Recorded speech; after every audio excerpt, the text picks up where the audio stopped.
बाप्पा तू आलास. आता 10 दिवस ठेवेन तुझं स्टेटस. रोज घरी पूजा करायला नाही जमली तरी समजून घे माझा भाव. माझ्या सोयीप्रमाणे करेन तुला नमस्कार, पण बाप्पा मला तेवढा पाव. तू आमच्या घरचा राजा, पण नवस मात्र मोठ्या गणपतीला करेन. तुला नमस्कार करायला वेळ नाहीये, पण रांगेत उभं राहून आणेन भक्तीचा आव. सोयीप्रमाणे करेन नमस्कार, बाप्पा मला तेवढा पाव. माणसाचं आयुष्य दिलंस, खूप छान केलंस. अरे पण किती बिझी केलंस. माझ्या सगळ्या प्रॉब्लेम्स मध्ये तुलाच देण्याचा दोष खेळेन मी डाव.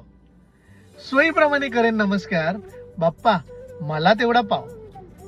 तू ना खूप सुख दिलंस म्हणून पडतो तुझा विसर. हा पण दाटता दुःखाची सावट घेईन फक्त तुझंच नाव. सोयीप्रमाणे करेन नमस्कार, बाप्पा मला तेवढा पाव.